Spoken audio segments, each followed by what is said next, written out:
welcome to my channel. This is Makeup by Mackenzie, and I'm Mackenzie, obviously. Feels like it's been a really long time since I've filmed. I don't know why, but it just feels like it's been a long time. So today, we are going to be taking a look at the highly anticipated Burgundy Bar from Maybelline. It was released in Europe a while ago, and it was so popular there that people in America were like, we really want to try this. Where is it? But it wasn't available in America. So as requested, Maybelline has just released it here in the United States.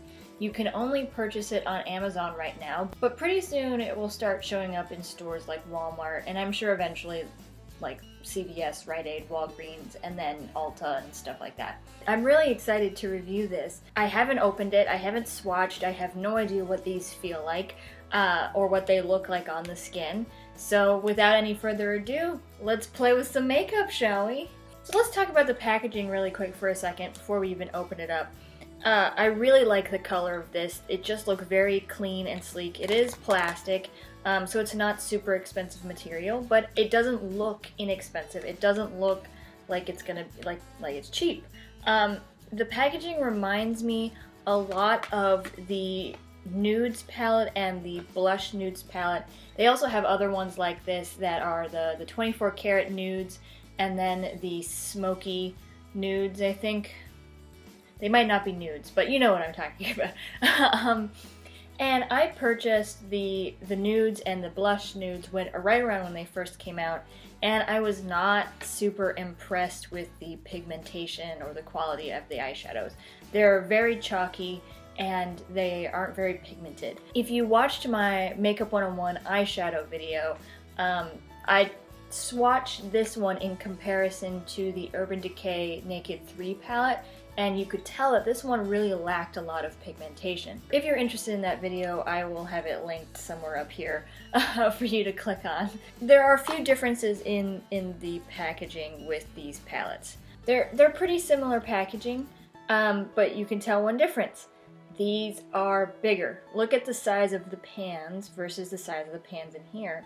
The distance between the pans is smaller, which means you get more bang for your buck. These were also more expensive than this one was. These two I think were both $14 each, and then this I purchased on Amazon for $10.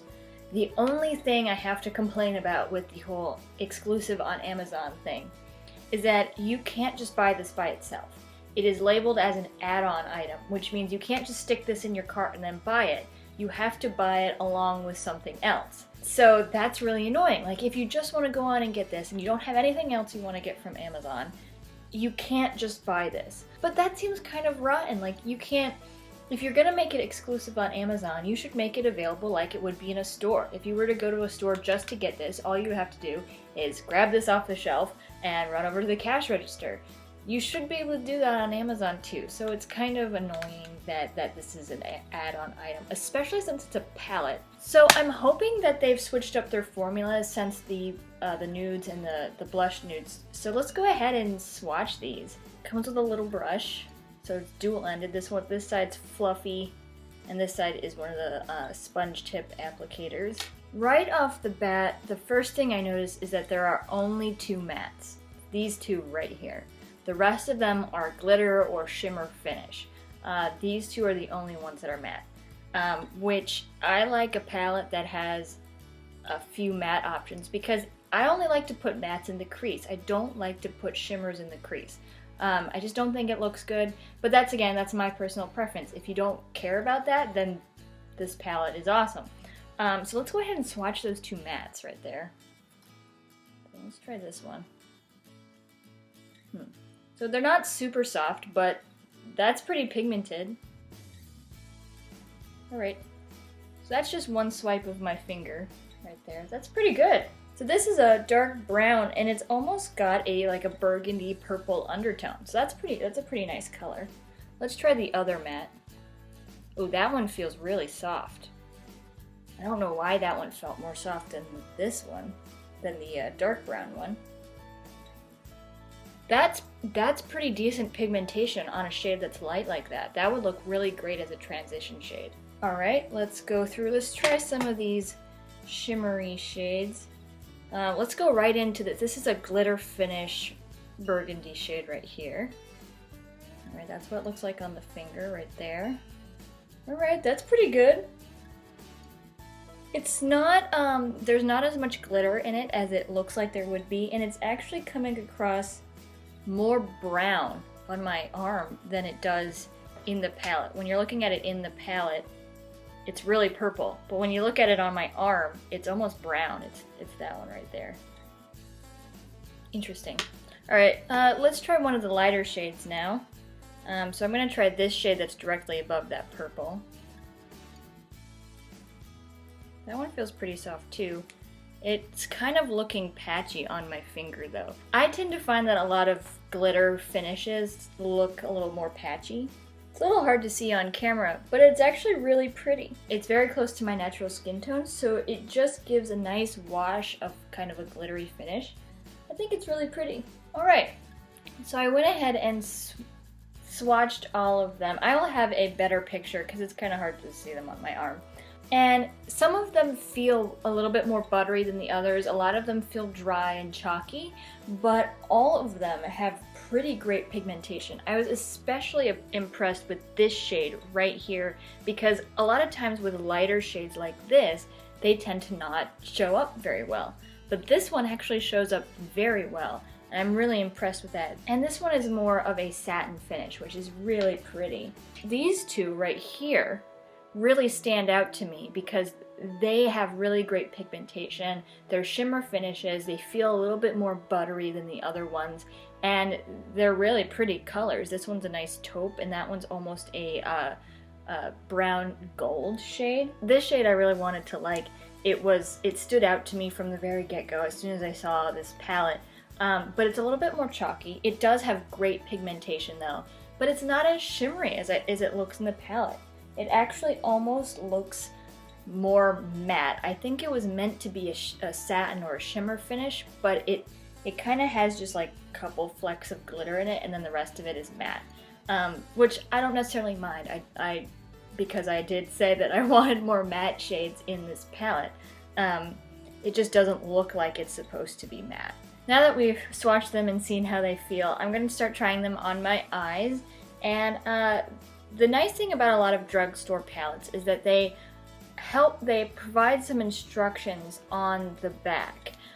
This particular palette divides them up into quads, trios, and duos. So it shows you what 4 eyeshadows they think go together, or what 3 eyeshadows they think go together, or what 2 eyeshadows they think go together, so that you can create looks. If you're a beginner, this is really helpful, so you can kind of take away having to decide and think about which colors go together. It's a really nice way to learn about what things go together. So I think it's worth trying one of the looks that they have described here, and I will see if I like the way it turns out, and if I like the way that these behave on the eyes. So I think I'm going to try one of the quads just so that we can see as many eyeshadows as possible. So they have the quads divided up where they have these 4 here, these 4 here, and these 4 here. And I think I want to use these 4 here. Gonna see what those look like. Interesting. So the first step, it says, is to take this one here, which is a glitter finish, and it says to color the entire eye area. I don't really think I would normally color the entire eye area with a glitter finish. We'll see. And then it says to take this shade, which is the white eyeshadow shade, and it says to shade the lid, which is interesting because I would kind of do this opposite. I would use this for the entire eye area, and then I would use this to shade the lid. So then it says to use this shade for the crease, and it says to use this shade to line around the eyes. Alright, let's give this a shot. I'm going to change that up a bit. I really don't like the idea of using a glitter finish all over my eyelid area. So what I'm going to do is I'm going to use this as kind of my base, and then I'm going to take this over the top. Yeah, so I'm going to use this fluffy brush, and I'm going to take that white shade there, and I'm going to go all over my lid with it. My eyelids are already primed with an eyeshadow primer. I'm just going to go all over the eye area. Yeah, these are definitely getting a lot of fallout, a lot of kickback. So a lot of extra powder coming off of it. You can see it right there. I do really like this shade. It gives a really nice subtle shimmer that would look really pretty packed onto the lid. Yeah, I do really like this shade. Okay, so the next thing I'm going to do, I'm going to take a flat packing brush, and I'm going to take this shade here,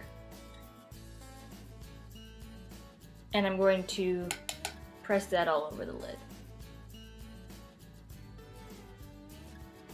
It's not showing up a whole lot, so I'm going to try applying it wet. This is something I've found with a lot of glitter finishes, that they tend not to be super pigmented applied dry, but when they're applied wet, they look really beautiful. So that's what I'm going to try with this one.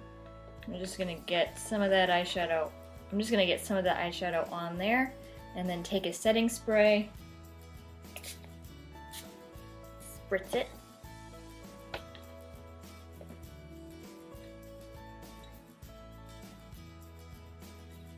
Yeah, that's a little better. It looks really pretty layering these two. I do think it would have looked really weird with this eyeshadow, the one I'm putting on now, underneath the other one. I'm not sure I would have liked the way that looked. I am getting quite a bit of fallout of glitter from this shade onto my face. Alright, so that's what that looks like so far. It's really pretty. And this would look really pretty just by itself as kind of like this very ethereal, natural kind of look. So then the next step is to take the red, this red, through the crease. So I'm going to start with a very small amount. I'm going to take a small domed pointed fluffy brush. Just going to take a little bit of that on there.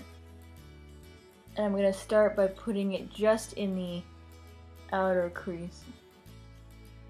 And then I'm going to take a fluffier brush and blend that out. They blend out really nicely. It's really easy to blend. Yeah, it's really easy to blend. Alright, so I'm going to go ahead and take a little bit more of that shade directly onto this fluffy brush. And I'm just gonna keep blending it really lightly into the crease here. Yeah, I'm really impressed by how well these blend. Now, the only thing that's bothering me about this look is that it's shimmery all over the place. The red is shimmery, the lid's shimmery, the shade I laid down all over the place is shimmery. That's the only thing that kind of bothers me about this look. And that's just, again, my personal preference. I prefer to have matte shades in the crease. And so by starting off by taking a shimmery shade, or the satin finish shade, and putting it all over the lid, you're starting off by making your entire look very shimmery.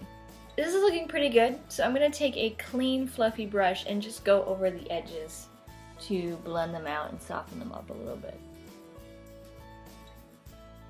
Now we're going to move on to the last step that the instructions on the back give you for this particular look. And that is to take this shade right here and run that along your upper lash line.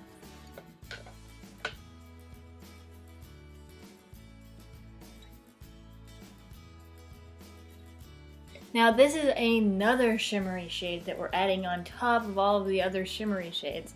And to me that's just like shimmer overload. Alrighty, so there we have the upper lash line, the upper lid done. I really like the way that this turned out. I think it looks really pretty. Again, the amount of shimmer is a little difficult for me. The crease is meant to be a shadow. It's meant to create depth in your eye look. And it's harder to create depth with something that reflects light. So to me, having a shimmer in the crease is counterproductive. Plus, it gives your whole look this wash of shimmer, which I think is just a little too much. And it isn't as sophisticated as it could be if it was part shimmer, part matte. Alright, so this is the finished look. I thought it would be fitting to finish it off with the Maybelline Master Chrome Molten Rose Gold Highlighter and the Maybelline Superstay Matte Ink in the shade Poet. So let's get my final thoughts on this palette. I was very impressed with the palette. They've definitely improved their formula since the Nudes palette came out. There's a mixture of textures in here. Some are more dry and chalky, some are a little bit more on the buttery side, but all of them have really good pigmentation. I wish that they had more mattes. There's only 2 in here. It just, to me, a eyeshadow look that is all shimmers is just not nearly as sophisticated as if you put matte in the crease. So for that reason, will I be reaching for this again? Yes. Will I be creating a look just from this palette? Probably not. I will probably be most likely mixing these shadows in with shadows from other palettes. I think some of the shades in here are really stunning. I think some of the finishes in here are really stunning. But I won't be creating looks like this again that are just from this palette, simply because there are only 2 matte shades in here. Are these the most amazing eyeshadows I have ever used? No. Are they impressive? Yes. I really like them. They are really good, and I think if you like shimmer eyeshadows, if you like the shades that are in this palette, this is worth spending $10 on. So if I were you and you were a beginner, this is not the palette I would start off with. I would use this as a supplement. I would get a palette like this that has a mixture of mattes and shimmers in it, a healthy mix, and not just like this. And then I would get something like this to supplement. Something that has really creative shades, that has really nice finishes. This is a good supplement palette. So that's all we have for today. I hope this review was helpful for you. I hope that it will help you make a good decision about whether you want to buy this palette or not. If you have tried it, let me know what you think. Show me some looks that you've created with this palette if you do have it. Also, let me know if there are any products you would like me to review in the future. Remember, makeup has no rules. They're more like guidelines. So you do you, boo-boo. Alright, see you next time, everyone. Let's do this. Pretty similar. So, it just got really bright. Glitter finishes. Ooh, jeez. I'm gonna take a clean, fluffy, and I hope it was helpful. Helpful. Let me know if there are. It's so bright today. Now it got dark. Like, what is up with the weather today? This morning when I woke up, it was snowing, and then it got really bright and sunny, and it's super windy. Like, what is up with the weather today? I don't know. Come on, light. Cooperate with me. This is the problem with working with natural light. It's gonna change over the course of time.